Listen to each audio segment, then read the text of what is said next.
For decades, the geopolitical reality of the Indo-Pacific has been built on a single core assumption. If a major conflict ever broke out, the United States Navy would arrive as the ultimate shield. But the guarantee of an American umbrella is no longer a certainty. Recent shifts in U.S. leadership have introduced an era of isolationist rhetoric, signaling to the rest of the region that Washington has changing priorities. Modern, protracted conflicts have provided a sobering lesson. Whether navigating the complexities of the Middle East or supporting Ukraine, the U.S. has shown a deep hesitation to intervene directly and often struggles to bring these wars to a decisive end. This creates a terrifying, existential calculation for Japanese leadership. Their ultimate nightmare is facing a massive naval offensive from China, completely alone, while the U.S. debates whether or not to cross the Pacific to save them. To survive without guaranteed American backup, Tokyo realized it had to execute a massive internal pivot, revisiting its post-WW2 pacifist constitution so it could finally step up as an independent security provider. Japanese geopolitical thinkers operate on a grim baseline. A future conflict over maritime choke points like the South China Sea will not be a swift skirmish. It will be a brutal, multi-year war of attrition. Fighting a unified war here presents a severe logistical problem. The Allied nations are separated by thousands of miles of ocean. To solve this, Japan is constructing a strategic defense triangle connecting Japan, Australia, and India. But political treaties mean very little in a shooting war. A long-term conflict requires physical interoperability, the ability for these allied navies to share replacement parts, ammunition, and repair docks without delay. To achieve that deep physical integration, Tokyo is taking a step it hasn't taken in nearly 80 years.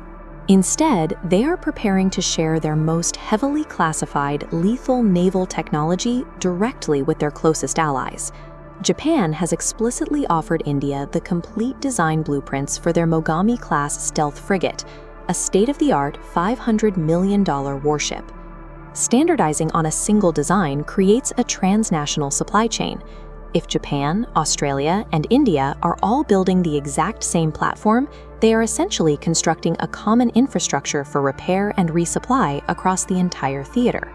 Imagine a scenario in the Sea of Japan. An Indian frigate deployed here takes heavy damage while holding the line against an advancing fleet, leaving it out of the fight. Normally, that vessel would have to limp for weeks across the Pacific and Indian Oceans to reach a domestic yard ship stocking its proprietary parts. With the Mogami deal in place, that Indian ship could pull straight into a Japanese dock. Japanese crews would already have the exact same hull parts, torpedoes, and anti-aircraft missiles waiting in the warehouse. By standardizing this hardware, Japan is establishing a shared baseline, one where 3 separate navies can sustain each other's assets during a multi-year conflict. However, getting this deal on paper will be difficult.